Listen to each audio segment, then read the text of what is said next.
Well, earlier today I spoke to Martin McGuinness, the Deputy First Minister of Northern Ireland.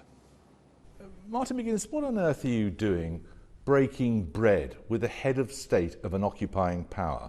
I have many reasons why I shouldn't meet with Queen Elizabeth, but she too has many reasons why she shouldn't meet with me, but we both thought it was an important thing to do. Yeah, but you know, you go back, I first met you in the 1970s. Yeah. If I had said to you then, in 40 years' time, you will be sitting down to dinner with the Queen of England, what would you have thought?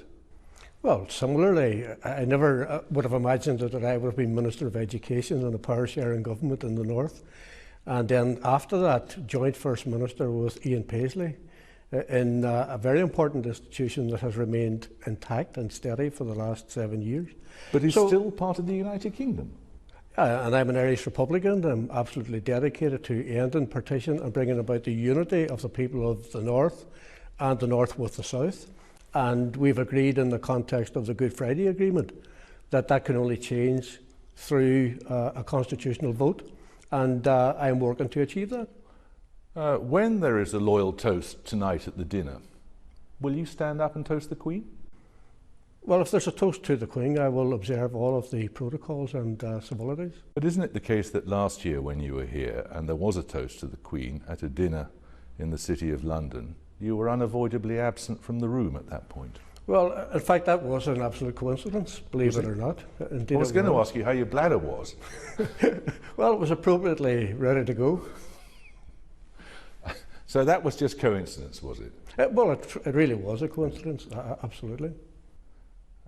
Do you regret not going to the dinner in Dublin Castle then 3 years ago? Well, I mean, my party obviously wasn't ready for that event at that time.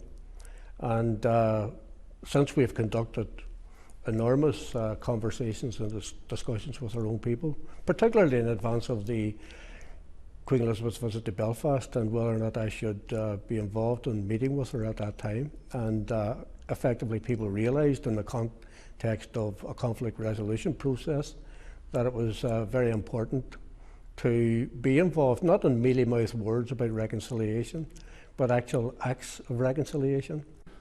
Isn't it the case that you saw how popular that visit of the Queen to Ireland was, and you realised that by not being part of it, you were losing political capital?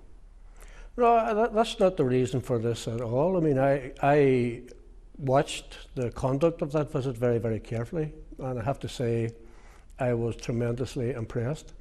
That Queen Elizabeth was prepared to stand in solemn commemoration of those people who fought against British rule in Ireland, that she was prepared to honour the Irish language in the way that she did. Sounds to me as if you ought to toast her. Well, as I say, in the course of tonight's events, I won't disappoint anybody. We'll see. Do you think that these events, this visit, that last visit, are making a united Ireland closer? Well, I do believe that we are inexorably moving towards the reunification of Ireland, but it can only happen by purely peaceful and democratic means. And if I recall the Martin McGuinness of those many years when we were both a lot younger, you would not have dreamed of settling for anything other than a 32-county socialist republic. If I were to say to you now, you've sold out, what would you say? Well, the important thing is that the people who elect me don't believe that I've sold out. I stand in a constituency which is one of the most Republican nationalist constituencies in the whole of Ireland. And in every election that I've fought in that constituency, my mandate has increased because people want peace. I actually think that the vast majority of people are miles ahead even of some of the most negative politicians that are out there.